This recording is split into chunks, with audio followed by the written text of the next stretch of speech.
Hey guys, this is the mind of Lilith, and thank you for joining me today. I'm going to be sharing my thoughts on the latest episode of Put a Ring on It, Season 3, Episode 5. This will not be a full episode recap, as there are plenty of other content creators who do a wonderful job of this. Instead, I'm going to be focusing on specific elements of the episode that I feel could be used as teachable moments for myself and the audience. So, I'm going to start off by talking about Shay and Alphonso.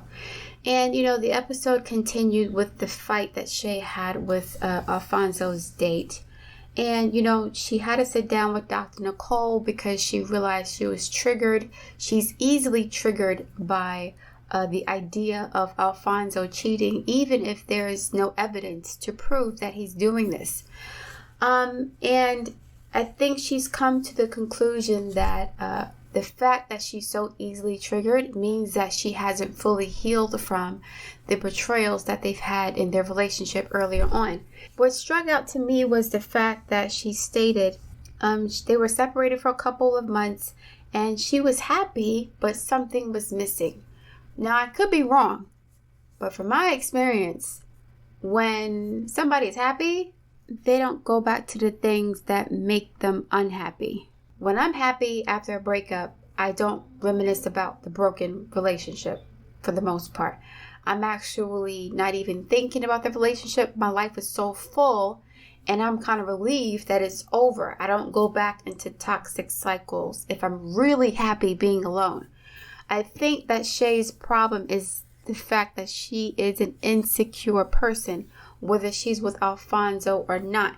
I'm not saying that he hasn't done anything to contribute to her insecurities as far as his behavior. But when I look at a woman and I see a woman that has lots of makeup and like a costume on and lots of plastic surgery, usually these types of women are very insecure, or else they would not have spent as much money on the outside as they could have spent on the inside, building up their self-esteem. A lot of these women who get these procedures do so because they want to be able to compete with other women and they want to get more attention from men. What I also noticed is that when she was on that date with the guy, the skirt or the dress that she was wearing was entirely too short to me. That kind of dress was disrespectful. If you're dating somebody, if you're so concerned about somebody being faithful, you should, I mean, not to say that women shouldn't wear sexy clothing, but that was a mini skirt, a mini dress. I thought it was a bit too short, but that's just my personal taste. But yeah, it seems like she likes a lot of attention. And when she doesn't get attention, she feels very insecure or triggered. So even though Alphonso wasn't doing anything with the girl, with his date, she felt the need to confront the girl, just like she felt the need to confront Alphonso's first date. She went to the car, tapped on the window, and basically tried to warn the girl to stay away from her man. The girl didn't even do anything. So this is less to do with Alphonso and more to do with Shay. A lot of times we meet people that trigger our insecurities to help us to grow and develop into being more secure people. So we may want to blame our partner for making us insecure, but at the same time, if we were really sure of ourselves, we were confident, we believed in ourselves, we had faith in ourselves, we loved ourselves fully, most of the times we would not be easily influenced by what other people are doing or what other people are saying about us. And I go back to Melody's as an example. Even though Martell was, very abusive to Melody, she did not walk around as if she were a broken person in a sense of like trying to fight or attack Martell's mistress. She was secure enough within herself to know that this has nothing to do with me, right? Martell is cheating because he wants to be a cheater. It doesn't matter if it's with Ariane or anybody else. And because he is the way that he is, I don't feel any kind of way about myself. I'm going to move accordingly. I'm not going to try to fight and hold on to somebody who is not worth my time because they don't validate me. So I can't be validated by somebody who's disrespecting me and who doesn't see my value as a person. And I think Shay has to learn how to come to that point where she is so secure within herself that no matter what Alphonso does, even if she cheats, she doesn't have to overreact, because she'll know how to react in a way that will protect herself regardless. She won't feel intimidated by it, and she won't stay with him, right? All the fighting and cussing and I'm done with this and I'm not doing this, I'm gone. When somebody does all that, they're not really serious. When you're done with somebody, you don't even have to talk to them. It's a wrap, right? And there's no arguments, there's no fighting, there's no drama. You just leave when you're really ready to go. A lot of times women threaten to leave to kind of put the guy on notice, and then they have no intention of doing so. So I know that Shay's complaints to me is like a cry for help and attention, and I don't think she really has any intention at this point to leave Alphonso. She just wants him to shape up.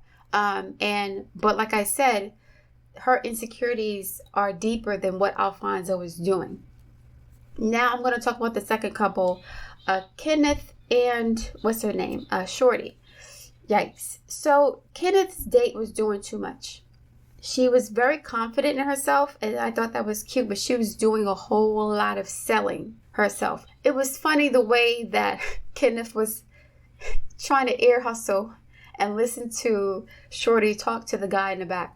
But what I did not like was sort of how she destroyed him during their session with Dr. Nicole. She basically said in rapid fire succession how much of a loser he is, and basically he's with her because she's out of his league. And I'm like, yikes, that was rough to hear. I respected the fact that Alphonso came to Kenneth and he was upfront with him and said, and he was, he wasn't disrespectful about it. He wasn't condescending about it. He said, once you get yourself together financially, you'll get more respect from your partner. A lot of women date men who are, I don't want to say beneath them.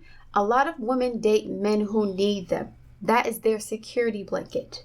A lot of women date men who rely on them for financial support, who are emotionally needy. They feel empowered because it's like, well, as long as he needs me, he's not going to go anywhere. And, sometimes that's true, but other times men start to resent these types of relationships, and then they, when they get on their feet, they'll start to cheat with somebody that looks up to them. I'll use Martell and Melody as an example again. Melody was always, in my opinion, I don't want to say too good for Martell, because if Martell wasn't mentally ill, he would be a great father for his kids. But Melody could have married anybody she wanted. I'll say it that way, right? And Martell at some point started to see this, and he started to resent her for it, and he started to punish Melody for her success. He started to punish her for being such a good catch of a woman. Intelligent, ambitious, hardworking, successful, beautiful, young, fertile, loyal, all these great qualities and attributes. He started to compare himself, I believe, to the men that she was beginning to do business with, because they're becoming a multi-million-dollar company. They're now talking to CEOs for major corporations, and these men are handsome with money, and some are married, some aren't married. Martell started to compare himself with the men that Melody was engaged in business with, especially in real estate. There are some attractive men in contracting and, estate law and banking and financing and all that stuff. I think that Martell started to feel more and more insecure because he could see that Melody was able to swim with the fishes in the ocean, and he wasn't really comfortable doing that. And so I think that Shorty gets off on Kenneth needing her. She looks down on him, and it's like the way that she kind of cut him down like that. She's frustrated, I get it, and she wants to give him a kick in the pants to be more ambitious and move forward, but that can backfire, because a lot of times these men like Martell, they'll start to resent that woman that is ambitious and strong and successful, who's seen them at the bottom, and they'll want to be with a woman like Ariane, who puts them on a pedestal, because Ariane, right, and other women did not see this man crawl from the bottom, right? So they don't know the struggles. They don't know about his issues. They don't know about his lies and deception. All they see him as is a Superman that has been built up by the woman that he's currently with, who has more than he does. So the issue that Shorty's going to have is, will Kenneth still be loyal to her once he gets his stuff together, especially after she's disrespected him in this way, right? And like I said, I respected the fact that how Alphonso came to him and said, if you get your stuff together, she's not going to talk to you this way. But if he gets his stuff together, will he want to be with a woman who disrespected him when he had nothing? Now, I understand that Shorty is frustrated. She should be frustrated because she's with a man that doesn't have enough ambition to be able to take care of himself or the family in the way that she wants to. There are some men who are Mr. Moms, but I don't think she wants that. So, yeah, she's going to have to contend with competition, in my opinion, once he gets himself together, because he's going to have more options. He's tall, he's young, and if he has his stuff together, there are plenty of women who will want to be with a tall young man who has money, and they'll probably give him more respect than Shorty gave him. Then Shorty is giving him. She looks at him with contempt. It is really disturbing to watch, and I actually felt bad for him, even though I made fun of his eyebrows in the first episode. I did feel embarrassed for him. That was too much. She was cutting him down on purpose to make him feel small, and yeah, I don't know how he's going to feel about that, but she really is punishing him for staying with her or forcing her to stay with him. It's difficult to see. Anyway, so now Charlana and Otis. In the first episode, I went in on Otis, and I said Otis was a narcissist and he's abusive and this and that and the third. And in that particular scene, he was, but it looks like him and Charlana are of the same ilk. Charlana is just as abusive as Otis. She is just as emotionally immature as Otis. She is very confrontational. She makes decisions based on impulse and quick emotions. Just like what Otis said, get in the shower. Charlana is like, she wants to break up with Otis because she found out that he was DMing the girl. Now, she doesn't know what he was saying or what he was doing, but, I don't know if he was setting her up for the okie doke. If they play those kind of mind games with each other, I wouldn't be surprised if she was hyper vigilant and really insecure and protective of herself. Because if he's done things in the past, just like with Alphonso and Shay, then she would have a reason to be insecure or to feel threatened. But at the same time, she handled it the wrong way. She had her finger in his face. She was kind of scolding him like a child and reprimanding him as if he's an infant. Her finger's in his grown man's face. She's antagonistic, and she can be abusive and violent, in my opinion. I wouldn't be surprised if she put her hands on him, especially when I saw that she wanted to drink first thing in the morning when Otis went on his date with the young lady. And Charlana was not being honest about the fact that she felt insecure about this girl. She has been antagonizing or saying sly remarks about the young lady since she first saw her. And she was also deceptive about the fact that she wasn't looking at Otis and his girlfriend and making snide remarks and kind of brushing him off. And, low-key competing with him while he was on his date. She was giving him the evil eye most of the time and making jokes. She has a lot of growing up to do too, and if they're still together after 3 years, it means that they have some level of core compatibility. It looks like Otis and Charlana's wounds and issues are compatible. Last episode, I was thinking about Mr. and Mrs. Smith when I saw Otis and Charlana. This is like the couple that has chemistry based on their fights with each other.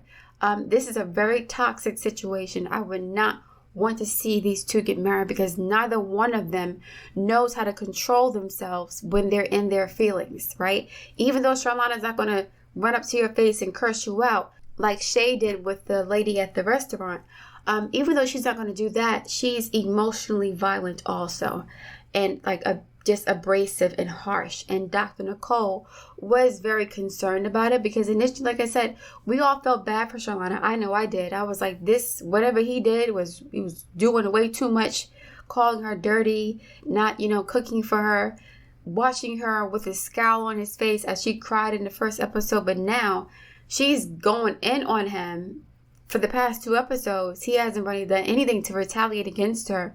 And she's not seeing where her problem is. She's not seeing that she's a part of the issue. Dr. Nicole pointed out that there's a communication problem with both of them. So instead of her talking through her feelings and saying, I feel this kind of way, I feel, upset, I feel like you broke our trust, she decides to cut off the whole relationship and says, F you, there's no way for us to resolve this.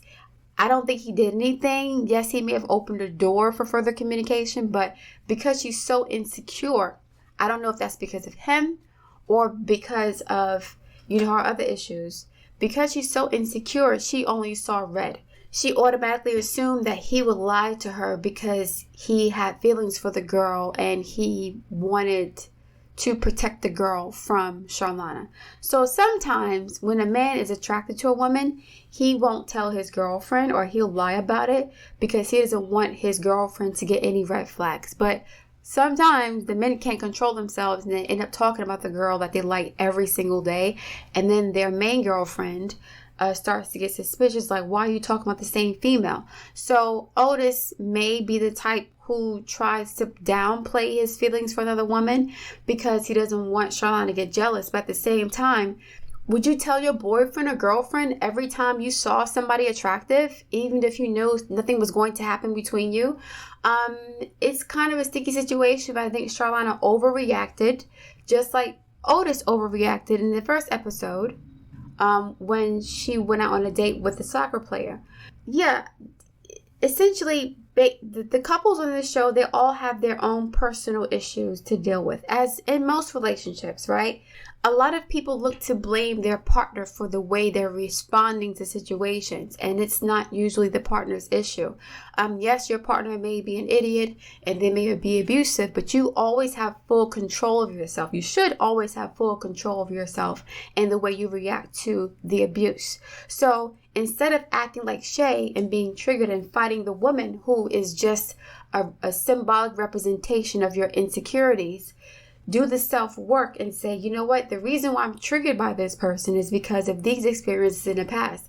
I'm not going to blame that person for triggering me. I'm going to have to deal with my own issues so that I'm not easily triggered, so that I'm always at peace and content with whatever happens. Doesn't mean I'm going to accept abuse. It means that I'm always going to be in control of myself to the point where even if I am being disrespected and abused, I know when to step away from the situation. I know how to erect strong boundaries that are not based on trauma bonds. So I'm not going to try to fight to stay with somebody to prove that I'm worthy of their love. That's what happens a lot of times in these cases where women will fight to stay with a man that they're not happy with because they want that man to validate them. It's not about them loving the man. It's about them wanting the man to make them feel loved. And I think that this is kind of what Ariana's going through with Martell also. She's holding on to him for dear life no matter how he treats her, no matter how single he says he is. She's holding on to him because she needs him to feel better about herself. A lot of women will stay with men, just like with Shorty and Kenny. She needs him to feel better about herself. Even though he won't leave her alone and he's threatened to, hurt her or take her financial records once he did get kicked out of the house. She may be scared of him in that way too. She wasn't relieved seeing him with the other woman. She started to feel jealous about the other female. And if you're really ready to let somebody go, you'd be happy that there was somebody else. You feel some kind of way, but you'd be like, oh my God, they're hitting it off. Let me slide out in the back door and make sure that I don't get in the way of them getting together. That's kind of what I would do. And that brings me to another point that Dr. Nicole made. I've said before, I'm the kind of woman that will allow a man to hang himself. I don't react to situations quickly, right? I take the time to look and see what's happening, and I like for people to do what they want to do. I'm not the kind of woman that will say, you have to do this way in order for me to be happy. What I'll do is I'll give the person the opportunity to, like I said, hang themselves. If they want to go out, go out. What you do when you go out will reflect how you feel about me. And then I'll know easily whether or not I should stay with you. Like a lot of women feel like they have to arm wrestle and put a man in a headlock to be to force him to be faithful to her. That's not necessary. Let the man do what he wants to do so you can see how he reacts to different situations. If you're controlling everything, you don't know his natural course of action, right? And you can't collect data, just as Dr. Nicole said. You can't collect data on people. Somebody asked the question, what do men hate the most in relationships? Somebody asked this on a forum, and one of the responses was, use your logic. And I agree with that 100%. Men don't like it when women use their logic. But in order for you to use your logic, you have to step back and assess the situation objectively. Your feelings can't be involved when it comes to you observing your man's behavior, because you're going to act on impulse and then you're going to ruin the experiment. What is the experiment? How will my man behave if I don't have him on a dog leash? I don't like having men on dog leashes. That's babysitting. That's too much work for me. I need to be in a relationship with somebody who knows how to behave, whether I train them or not. If I have to train you on how to behave, then we're not compatible. I don't know why a lot of women feel like they have to do this, but apparently they feel like if they force a man to be with them, then that man's going to be happy he's going to be with them. That's not how it works. It's going to backfire on you and you're going to be stressed out. You should not have to brainwash or manipulate or hogtie or sedate or drug or do anything to force a man to be with you, to be loyal to you. Now, I don't think you should test him all the time, but like I said, give him some trust, right? Don't have him on a leash or have him on a very long leash. Let him think that he has the freedom to do what he wants to do, and we'll see what he does with that freedom. That's how you collect data on your man. I remember when I dated a guy and I was 19 years old and he wanted to go to the club. I said, sure, go to the club. I didn't go to the club because I don't do clubs and I wasn't interested. So he got back from the club and he was angry with me. He was like, you acted like you didn't care whether or not I cheated. And I didn't care whether he cheated or not because that had nothing to do with me. And that wasn't a reflection on me. And if he did it to make me jealous, it didn't work because, like I said, I already knew back then, if you're going to act up and go to the club and be with other females, then that's what you want to do. And we're not compatible anyway. So I'm not losing out on anything except years of deception and a relationship based on lies because you're trying to do things based on what you think I like. I like for men to do exactly what they want. And based on that, I know who you are and then I can move accordingly. It's as simple as that. I'm going to be me, of course. But, a lot of men like to lie and manipulate and put on a fake front in order to get what they want in relationships. And that's not necessary. I will ask you with 15,000 questions on the first date, and I have no problem doing that.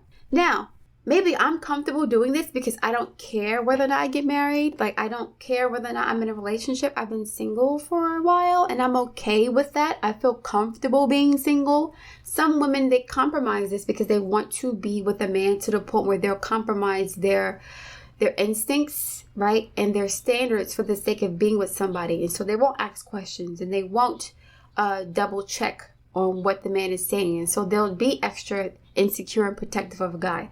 That's never been my issue. So once you're comfortable with yourself and you're comfortable being by yourself, you will let the man do what he wants to do. Not cheat or anything. No, this is just observational purposes, right? This is just for my experiment. I'm going to see how you react to situations. I'm going to see how you act if you don't have a leash on you.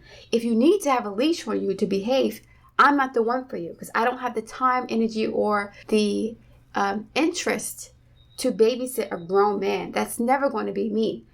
I need to be with somebody. If I'm going to be with somebody, they have to have their own thing going on and have to trust that they're trustworthy without me constantly monitoring them. There's nothing more aggravating for me than to have to babysit a grown man to teach you how to behave in a relationship with me. That's not going to happen.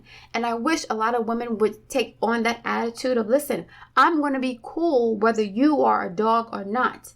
As soon as I find out you're a dog, I'm not going to get mad and put a leash on you so you can stay close to me. No, you can go roam and be a dog with other females. I'm not interested in that kind of person.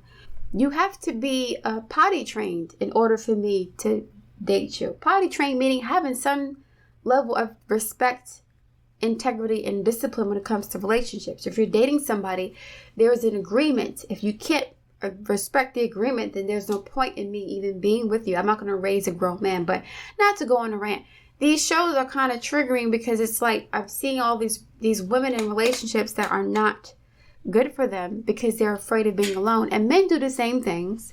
Men enter relationships with women that aren't good for them because they're afraid of being alone. And I suspect that's something that Kitty is going through. Either he needs to be with Shorty because of his money situation, or he feels so insecure about himself that he doesn't think he can do better than somebody who looks down on him. And women do the same thing. So anyway, I'm going to leave it there. I look forward to reading your comments. Please like, share, and subscribe, and I'll speak to you soon.